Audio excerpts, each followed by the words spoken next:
നമ്മുടെ വിദേശകാര്യമന്ത്രി എസ് ജയശങ്കർ ചൈനയിൽ പോയിരുന്നു കഴിഞ്ഞ ദിവസം. അവിടെ ഷീ ജിൻപിങ്ങിനെ കാണാൻ പറ്റിയില്ല. ഷീ ജിൻപിങ് എവിടെയാണെന്നും ആർക്കും അറിഞ്ഞൂടാ. ഷീ ജിൻപിങ് ഇപ്പം മിസ്സിംഗ് ആണ്. അതവിടെ നിൽക്കട്ടെ. പക്ഷെ നമ്മൾ ചൈനയിൽ പോയതിൽ വിരളി പൂണ്ട വേറൊരാളുണ്ട്, ട്രംപുരാൻ.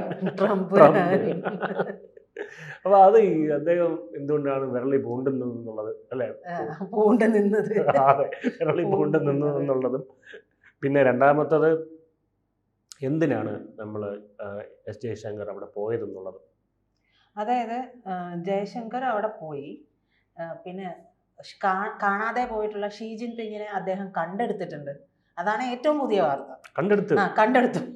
കണ്ടെടുത്തു ഞാൻ കുഴിയിട്ട് മുങ്ങിയെടുത്തു എന്ന് പറയുന്ന പോലെ മൂപ്പര് എന്താ പറയുക, പയറുമണി പോലെ അവിടെ നടക്കുന്നുണ്ട്. ചിലരൊക്കെ പറഞ്ഞു അങ്ങനെ തട്ടിപ്പോകാറായി, അങ്ങനെ എന്താ മൂടി തടവിലിട്ടു, അങ്ങനെ ഇങ്ങനെയെന്നൊക്കെ പറഞ്ഞ് ഒരുപാട് വാർത്തകൾ വന്നു. പക്ഷെ എന്തായാലും ജയശങ്കർ വന്നപ്പോൾ അവിടെ ഉണ്ട്. ഷീ ജിൻപിങ്ങായിട്ട് കൂടിക്കാഴ്ചയൊക്കെ നടത്തിയിട്ടുണ്ട്. അപ്പോൾ നമ്മുടെ ജയശങ്കർ, വിദേശകാര്യമന്ത്രി എസ് ജയശങ്കർ പോയത് ഷാങ്ഹായ് സഹകരണ സംഘടനയുടെ വിദേശകാര്യമന്ത്രിമാരും ഒക്കെ ആയിട്ടുള്ള ആ ഒരു സംഘടനയുമായി ബന്ധപ്പെട്ടുള്ള മീറ്റിങ്ങിനാണ് അവിടെ പോകുന്നത്. അപ്പോൾ അവിടെ ചെന്നപ്പോൾ ജയശങ്കർ ആദ്യം കണ്ടത് അവിടുത്തെ വിദേശകാര്യമന്ത്രിയായിട്ടുള്ള വാങ് യിയുമായിട്ടാണ്. അപ്പോൾ ഉഭയകക്ഷി ബന്ധത്തിൽ ദീർഘവീക്ഷണം ഉണ്ടാകേണ്ടതിൻ്റെ ആവശ്യകതയും സുസ്ഥിരവും ക്രിയാത്മകവുമായിട്ടുള്ള ബന്ധം കെട്ടിപ്പടുക്കുന്നതിനെ കുറിച്ച് വളരെ ഘോരഘോരമായിട്ടൊക്കെ സംസാരിക്കുകയൊക്കെ ചെയ്തിട്ടുണ്ട്. അപ്പോൾ അതെല്ലാം അവിടെ നിൽക്കുമ്പോഴും പിന്നീട് വന്നിട്ട് ജയശങ്കർ ഷീ ജിൻപിങ്ങിനെ കാണുന്നുണ്ട്. ഷീ ജിൻപിങ്ങിനെ കണ്ടതുമായി ബന്ധപ്പെട്ടിട്ട് ഒരു പോസ്റ്റ് അദ്ദേഹം ഇടുകയും ചെയ്തിട്ടുണ്ട്. കണ്ടു കിട്ടിയിട്ടുണ്ട്, അങ്ങനെയല്ല കണ്ടിട്ടുണ്ട്, സംസാരിച്ചു എന്നുള്ള രീതിയിലൊക്കെ അദ്ദേഹം വളരെ എന്താ പറയുക, വളരെയധികം നല്ല പോസിറ്റീവായിട്ടുള്ള ഒരു രീതിയിലാണ് അദ്ദേഹം കണ്ടിട്ടുള്ളത്, ഷീയെ കണ്ടതുമായി ബന്ധപ്പെട്ടുള്ള പോസ്റ്റിൽ പറയുന്നത്. അപ്പോൾ എന്തായാലും ആ ഷീയുമായിട്ടുള്ള ഒരു അടുപ്പം നിലനിർത്തുന്നത്. ഇതിനു മുമ്പ് അജിത് ഡോവൽ പോയിട്ടുണ്ടായിരുന്നു. അവിചാരിതമായിട്ട് മോദിയും ഷീ ജിൻപിങ്ങും തമ്മിൽ കൂടിക്കാഴ്ച നടത്തിയിട്ടുണ്ടായിരുന്നു. അതിന് ശേഷം ആണിപ്പോ ജയശങ്കർ പോയിരിക്കുന്നത്. അത് മറ്റൊരു അവിചാരിതമായിട്ടാണ്. അത് മറ്റൊരു മീറ്റിംഗിൽ പങ്കെടുക്കാൻ ചെല്ലുന്ന സമയത്താണ് ആകസ്മികമായിട്ട് അങ്ങനെ കണ്ടുമുട്ടുകയുണ്ടായി. ഇതിപ്പോ ഒഫീഷ്യലി ഈ ഒരു മീറ്റിംഗിൽ പങ്കെടുക്കാൻ വേണ്ടി പോയതാണ്. അപ്പോൾ നമ്മളുമായി ബന്ധപ്പെട്ടുള്ള പല കാര്യങ്ങളുണ്ട്. ഡോക്ലാം ഉൾപ്പെടെയുള്ള പ്രദേശങ്ങളിലൊക്കെയും പ്രശ്നങ്ങൾ നിലനിൽക്കുന്നുണ്ട്. ആ നിലനിൽക്കുന്നത് ഇല്ലാതെയാക്കേണ്ടതിൻ്റെ ആവശ്യകതയെക്കുറിച്ചൊക്കെ സംസാരിച്ചിട്ടുണ്ട്. പിന്നെ ഈ ഇരു രാജ്യങ്ങൾക്കിടയിലും മറ്റൊരു കാര്യം പ്രധാനമായിട്ടുമുള്ളത്, ഇന്ത്യയും ചൈനയും ഒരുമിച്ച് നിൽക്കേണ്ടതിൻ്റെ ഒരു ആവശ്യകത ഈ കാലഘട്ടത്തിൽ ഒരു ആവശ്യകതയാണ് അത് എന്നുള്ളത് മനസ്സിലാക്കിയിട്ടുണ്ട്. അപ്പോൾ അതനുസരിച്ച് ഒരുമിച്ച് പോകേണ്ടിയും വരുമെന്നുള്ളത് അവർ കണക്ക് കൂട്ടുന്നു. അത് പ്രധാനമായിട്ടും ചൈനയാണ് അത് മനസ്സിലാക്കുന്നത്. കാരണം ഇപ്പോൾ ട്രംപിന്റെ കാര്യം പറഞ്ഞില്ല, റഷ്യയും മനസ്സിലാക്കുന്നുണ്ട്. റഷ്യ, ചൈന, ഇന്ത്യ എന്നുള്ള ഒരു അതുണ്ട്, മനസ്സിലാക്കിയിട്ടുണ്ട്. ട്രംപ് ഇതിനെ നല്ല രീതിയിൽ ഭയക്കുന്നുണ്ട്. മൂന്ന് രാജ്യങ്ങൾ ഉറപ്പായിട്ടും ഭയക്കുന്നുണ്ട്. അപ്പോൾ റഷ്യയെ നമുക്ക് വിശ്വസിക്കാം, പക്ഷെ ചൈനയെ നമുക്ക് വിശ്വസിക്കാൻ പറ്റില്ല. ചതിയൻ ചൈന എന്നാണല്ലോ എപ്പോഴും പറയുന്നത്. അപ്പോൾ ചങ്കില ചൈന എന്ന് പറയുന്ന ആൾക്കാർ നമ്മുടെ ഇടയിലുണ്ട്. പക്ഷെ നമുക്ക് ഭൂരിഭാഗത്തിന് അല്ലേ ചതിയൻ ചൈനയാണ്. സഖാക്കളെ പറയാതെ നമുക്കൊരു പോവാതിരിക്കാൻ പറ്റില്ല. അപ്പോൾ അങ്ങനെയുള്ള കാര്യങ്ങളുണ്ട്. അപ്പോൾ ട്രംപ് എന്തിന് ചൈനയും ഇന്ത്യയും ഒരുമിച്ചായിരിക്കണം, ഒരുമിച്ച് ചേർന്ന് മുന്നോട്ട് പോകണം, ചൈനയുമായിട്ട് ഇന്ത്യ അടക്കുമ്പോൾ ട്രംപിന് എന്തിനാണ് വിറളി പൂണ്ട് വരുന്നത് എന്നുള്ളത് നോക്കിയിട്ടുണ്ടെങ്കിൽ, ചൈനയ്ക്ക് ഈ താരിഫിന്റെ പ്രശ്നം അറിയാമല്ലോ. താരിഫുമായി ബന്ധപ്പെട്ടിട്ട് ഏറ്റവും അധികം താരിഫ് അടിച്ചു കൊടുത്തിരിക്കുന്നത് ചൈനയ്ക്കാണ്.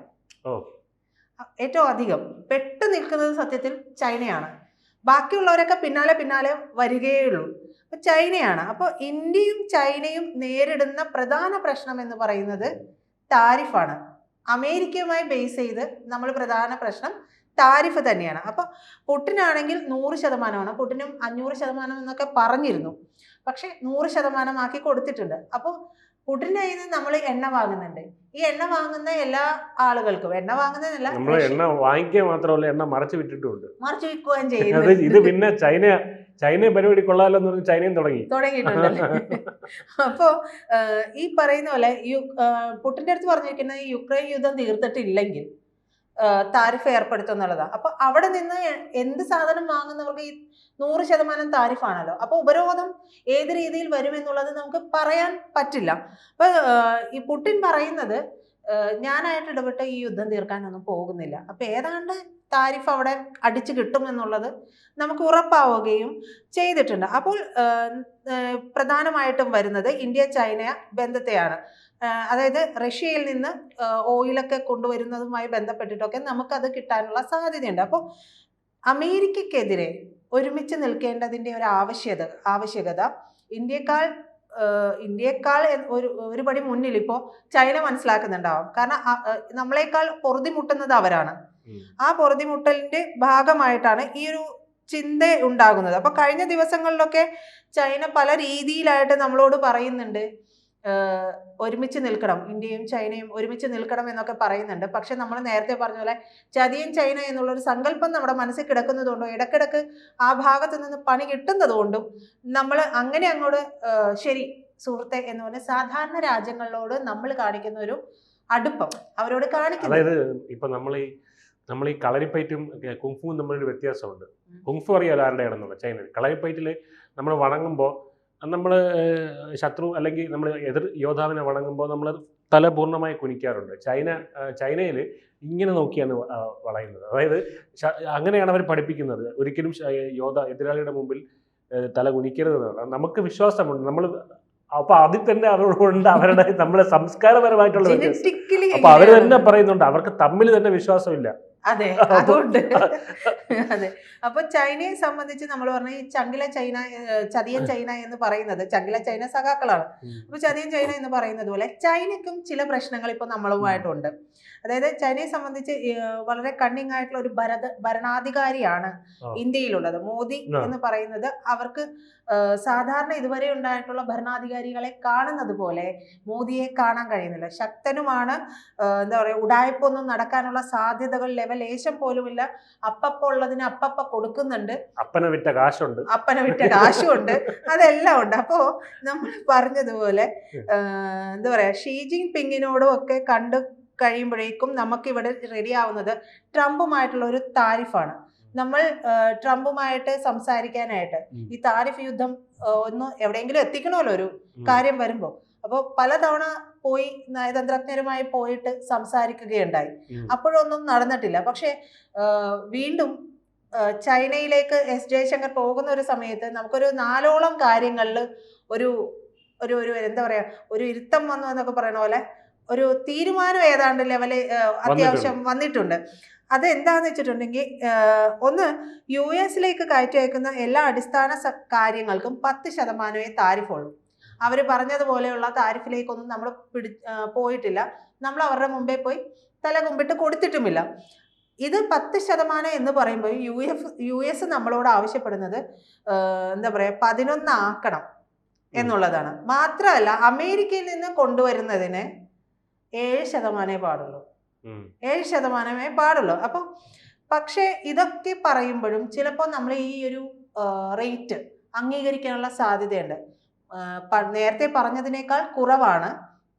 മാത്രമല്ല ഇത് അംഗീകരിക്കുമ്പോൾ നമ്മുടെ കൂടുതൽ ഇന്ത്യൻ ഉൽപ്പന്നങ്ങൾ അങ്ങോട്ടേക്ക് കയറ്റി അയക്കാൻ പറ്റുന്ന ഒരു സാധ്യതയുണ്ട്. അപ്പോൾ അത്രയും നമ്മുടെ ആളുകളെ സംബന്ധിച്ച് കുറച്ച് തീർത്തും വ്യാപാരമില്ലാതിരിക്കുന്ന ഒരു അവസ്ഥയിൽ നിന്ന് നമുക്കൊരു മോചനം കിട്ടും. പിന്നെ ഈ 7% എന്ന് പറയുന്നത് 8% എത്താനുള്ളത്, അതായത് US നിന്ന് ഇവിടേക്ക് വരുന്ന ഉൽപ്പന്നങ്ങൾക്ക് 8% വരെ എത്തിക്കാനുള്ള നീക്കമാണ് ഇപ്പോൾ ഇന്ത്യ നടത്തിക്കൊണ്ടിരിക്കുന്നത്. പിന്നെ ഈ പറയുന്ന ട്രംപ് കണ്ടുവെച്ചത് നമ്മുടെ പാലുൽപാദന മേഖലയാണ്. അതായത് അവന്റെ സകല എന്താ പറയാ ഉടായ്പ സാധനങ്ങളും ചേർത്ത് ഉണ്ടാക്കുന്ന ഈ പാലുൽപ്പന്നങ്ങളും ഒക്കെ ഫ്രീ ആയിട്ട് ഇവിടെ കൊണ്ടുവന്ന് ഇറക്കുമതി ചെയ്യണം, നമ്മുടെ ക്ഷീരകർഷകരുടെ നടുവൊടിക്കണം എന്നുള്ളതായിരുന്നു. അപ്പൊ അതിൽ യാതൊരു മാറ്റവും നമ്മൾ വരുത്തിയിട്ടില്ല. അതിന് സമ്മതിക്കില്ല എന്ന് പറഞ്ഞിട്ടുണ്ട്. അപ്പോഴും ഒരു ഇളവ് വേണമല്ലോ, ഒരു സംസാരം ആകുമ്പോൾ അങ്ങോട്ടും ഇങ്ങോട്ടും വേണം. അതുകൊണ്ട് അതെ, അപ്പൊ അതുകൊണ്ട് സംസ്കരിച്ച ചില ഉൽപ്പന്നങ്ങൾ നിങ്ങൾ കൊണ്ടുവന്നോളൂ എന്നുള്ളത് മാത്രമാണ് അവിടെ പറഞ്ഞിട്ടുള്ളത്. അപ്പൊ ഏതൊക്കെ ഉൽപ്പന്നങ്ങൾ വരും എന്നുള്ളത് എനിക്ക് നമുക്കറിയാം. തോന്നുന്നത് ഈ ഉൽപ്പന്നങ്ങൾ വെച്ചിട്ടായിരിക്കും ഇനി അടുത്ത ഈ ഇവിടുത്തെ പ്രക്ഷോഭങ്ങൾ ഇനി ഉണ്ടാവുക. പ്രക്ഷോഭങ്ങൾ ഉണ്ടാവാനുള്ള സാധ്യതയുണ്ട്. അപ്പോൾ എല്ലാ കാര്യങ്ങൾക്കും ഇല്ല, വളരെ വിരളമായിട്ടുള്ള കാര്യങ്ങൾക്കാണ് ഈ ഒരു കാര്യത്തിന് ഒരു അയവ് കൊടുത്തിട്ടുള്ളത്. മറ്റൊന്ന് കാർഷിക വിപണിയാണ്. അവന്റെ സകല സാധനങ്ങളും കൊണ്ടുവന്ന് ഇവിടെ ഇറക്കാനുള്ള ഒരു നീക്കമായിരുന്നു. അപ്പൊ അതിൽ പ്രധാനമായിട്ടും നമ്മുടേതായിട്ടുള്ള ചോളം, സോയാബീൻ പോലെയുള്ളവയിലൊന്നും നടക്കില്ല, അതൊക്കെ ഇവിടുത്തെ ഇതുപോലെ നിൽക്കും എന്നുള്ള രീതിയിൽ തന്നെ നമ്മൾ പറഞ്ഞിട്ടുണ്ട്. അപ്പൊ ഈ പാലുൽപ്പന്നങ്ങളും കാർഷിക പരമായിട്ടുള്ള കാര്യങ്ങളിലും പൂർണ്ണമായ ഒരു എന്താ പറയാ മേൽക്കൈ ഇവർക്ക് വേണമെന്നുള്ളതായിരുന്നു അവർ പറഞ്ഞുകൊണ്ടിരുന്നത്. ഇത് രണ്ടിലും നമ്മൾ നമ്മൾ ഇത് രണ്ടും പറഞ്ഞിട്ടില്ല, നമ്മൾ വിട്ടുകൊടുത്തിട്ടുമില്ല. പിന്നെ മറ്റൊരു പ്രധാനപ്പെട്ട കാര്യം എന്ന് പറയുന്നത് ഓട്ടോമൊബൈൽ രംഗത്ത് രണ്ട് രാജ്യങ്ങളും തമ്മിൽ ഏകീകൃതമായിട്ടുള്ള ഒരു താരിഫ് വരുന്നു എന്നുള്ളതാണ്. അപ്പൊ അത് കൊടുക്കൽ വാങ്ങലാണെങ്കിലും ഇങ്ങോട്ടേക്ക് കമ്പനികൾ വരുന്നതാണെങ്കിലും അമേരിക്കയെക്കാൾ ഉപരി ശരിക്കും പറഞ്ഞാൽ അത് നോക്കിക്കഴിഞ്ഞിട്ടുണ്ടെങ്കിൽ രണ്ടുപേർക്കും ഗുണമെന്ന് പറയുമ്പോഴും വരുന്ന കാലയളവിൽ അത് ഇന്ത്യക്ക് ഗുണം ചെയ്യാനുള്ള സാധ്യത കൂടുതലാണ്. ഇപ്പൊ ആപ്പിളൊക്കെ വരുന്നത് പോലെ അത് ഒരുപാട് നമുക്ക് ഗുണം ചെയ്യുന്ന രീതിയിലേക്കുള്ള കാര്യങ്ങളിലേക്കാണ് പോകുന്നതൊക്കെ. പിന്നീട് പറഞ്ഞിട്ടുള്ള ഒരു കാര്യം, ഇപ്പൊ ഈ 10%, 8% എന്ന് പറഞ്ഞിട്ടുണ്ട്. ഇത് ഫ്രീ ട്രേഡിങ്ങിലേക്ക് തന്നെ പോകണം എന്നുള്ളതാണ്. വരുന്ന കാലയളവിൽ ഫ്രീ ട്രേഡിങ്ങിലേക്ക് പോകണം എന്നുള്ള കാര്യം മുന്നോട്ട് വെച്ചിട്ടുണ്ട്. കാരണം അത് ഇപ്പൊ ട്രേഡിംഗ് കൊണ്ട് ഉദ്ദേശിക്കുന്നത് എന്താണ്? പൂർണ്ണമായിട്ടും തീരുവില്ലാതെ, ബാർട്ടർ സിസ്റ്റം പോലെ അല്ല, അങ്ങനെയും പറയാം, പൂർണ്ണമായിട്ടും നികുതി ഒന്നും ഇല്ലാതെ. ഇപ്പൊ പല രാജ്യങ്ങളുമായിട്ട് നമുക്ക് അങ്ങനെയുണ്ട്. അപ്പൊ ഈ പറയുന്ന നമ്മുടെ GDP ഒക്കെ ഉയരുകയാണ് ടാക്സ് ഇല്ലാതെ. അതെ, അങ്ങനെ തന്നെയാണ്. അതെ, അങ്ങനെ വരുമെന്നുള്ളതാണ് പറയുന്നത്. അപ്പൊ അത്തരത്തിൽ പൂർണ്ണമായിട്ടും ഇതൊന്നും ഇല്ലാതെ അമേരിക്കയ്ക്ക് വേണ്ടി എല്ലാ വിപണിയും തുറന്നു കൊടുത്ത ഒരേ ഒരു രാജ്യം എന്ന് പറയുന്നത് തായ്വാനാണ്. തായ്വാൻ മാത്രമാണ് അങ്ങനെ കൊടുത്തിട്ടുള്ളത്. പക്ഷെ ഇന്ത്യക്ക് അങ്ങനെ കഴിയില്ല. ഇങ്ങോട്ടുണ്ടെങ്കിലേ അങ്ങോട്ടും ഉള്ളൂ. അതാണ് ഇന്ത്യയുടെ ഒരു നിലപാട്. പക്ഷെ ഇതൊക്കെ പറയുമ്പോഴും ട്രംപ് നോട്ടമിടുന്നത് നമ്മുടെ ആയുധ വിപണിയാണ്. ആയുധ വിപണി ഇപ്പോൾ നമ്മൾ റഷ്യ, ഫ്രാൻസ് എന്നിവയിൽ അവിടെ നിന്നൊക്കെ ഇത് വാങ്ങുന്നുണ്ടല്ലോ, യുദ്ധോപകരണങ്ങളൊക്കെ വാങ്ങുന്നുണ്ട്. ഇത് മറികടന്നുകൊണ്ട് നമ്മൾ അമേരിക്കയിലേക്ക് ചെല്ലണം എന്നുള്ളതാണ് ഈ പലതരത്തിലുള്ള യുദ്ധോപകരണങ്ങൾ വിൽക്കുകയും ചെയ്യുന്നുണ്ട്. അപ്പൊ ഈ ഒരു റഷ്യക്കും ഫ്രാൻസിനും ഒക്കെ കൊടുക്കുന്ന ഇമ്പോർട്ടൻസ് ഇല്ലാതെയാകണം, അമേരിക്കയിലേക്ക് പോകണം എന്നുള്ളതാണ്. അപ്പൊ അത് എത്രത്തോളം നടക്കുമെന്നൊന്നും നമുക്ക് പറയാൻ കഴിയില്ല. കാരണം ഇവരൊക്കെ ആയിട്ട് നല്ലൊരു ഡീലിങ്ങിൽ ഇപ്പൊ പോയിക്കൊണ്ടിരിക്കുകയാണ്. മറ്റൊന്ന് ഓയിൽ വിപണിയാണ്. നമ്മുടേത് 13 ലക്ഷം കോടിയുടെ ഒരു ഓയിൽ വിപണിയാണ് നടന്നുകൊണ്ടിരിക്കുന്നത്. അപ്പോൾ അമേരിക്കക്ക് ഈ ഓയില് വിൽക്കണം. അമേരിക്കയുടെ കയ്യിൽ ഇഷ്ടംപോലെ ഓയിലുണ്ട്. അപ്പോൾ ആ ഓയില് വിൽക്കണം. റഷ്യയിൽ നിന്ന് നമ്മൾ വാങ്ങിക്കൊണ്ടിരിക്കുന്നുണ്ട്. ഈ വർഷം അത് ഏതാണ്ട് കൂടുതലാണ്, റഷ്യയിൽ നിന്ന് വാങ്ങുന്നത് കൂടുതലാണ്. അപ്പോൾ ഈ കൂടുതൽ ഉള്ളത് അവിടെ നിന്ന് പൂർണ്ണമായിട്ട് ഈ താരിഫൊക്കെ ഉപരോധമൊക്കെ വന്ന് നിർത്തുമ്പോൾ സ്വാഭാവികമായിട്ടും നമ്മൾ അമേരിക്കയിലേക്ക് തിരിയുമെന്നുള്ളൊരു ചിന്ത ട്രംപിന് എപ്പോഴോ ഉറക്കച്ചടവിൽ തോന്നിയിട്ടുണ്ട്. പക്ഷെ നമ്മൾ പോയത് നമീബിയയിലേക്കും മറ്റു രാജ്യങ്ങളിലേക്കും ഒക്കെയാണ്. അപ്പോൾ ജയശങ്കർ അവിടെ പോകുമ്പോൾ ഇതുമായിട്ട് ബന്ധം എന്താണെന്ന് വെച്ചിട്ടുണ്ടെങ്കിൽ ചൈന ഒരു പ്രധാനപ്പെട്ട സഖ്യകക്ഷിയായിട്ട് നമുക്ക് മാറ്റേണ്ടതുണ്ട്. കാരണം ഇവരുമായിട്ട് US-നെതിരെ നമുക്ക് നിൽക്കണമെന്നുണ്ടെങ്കിൽ ചൈന, നേരത്തെ വിജയ് പറഞ്ഞ പോലെ റഷ്യ, ഇന്ത്യ, ആ രാജ്യങ്ങളെല്ലാം ഒരുമിച്ച് നിൽക്കണം. ഒരുമിച്ച് നിൽക്കുമ്പോൾ മാത്രമേ അമേരിക്കയുടെ അപ്രമാദിത്വം ഇല്ലാതെയാകാൻ പറ്റുള്ളൂ. അപ്പൊ അതിൽ ചൈനയ്ക്ക് നമ്മളൊരു ഇമ്പോർട്ടൻസ് കൊടുക്കുന്നത് നമ്മൾ നേരത്തെ പറഞ്ഞതുപോലുള്ള ചെയ്തികൾ ചൈനയുടെ ഭാഗത്ത് നിന്ന് ഉണ്ടായിട്ടുള്ളത് കൊണ്ടാണ്. അത് ഇല്ലാതെയാക്കാനായിട്ടാണ് ഇപ്പോൾ നമ്മുടെ പ്രതിനിധികൾ, ഇന്ത്യയുടെ പ്രതിനിധികൾ പലപ്പോഴായിട്ട് ചൈനയിൽ പോകുകയും സംസാരിക്കുകയും ഒക്കെ. അത് മാത്രമല്ല, അമേരിക്കയുടെ മച്ചാനായിട്ടുള്ള ഈ തായ്വാൻ ഉണ്ടല്ലോ, തായ്വാനെ ചൈന അടുത്ത് തന്നെ അടിക്കാനുള്ള സാധ്യതയും ഉണ്ട്.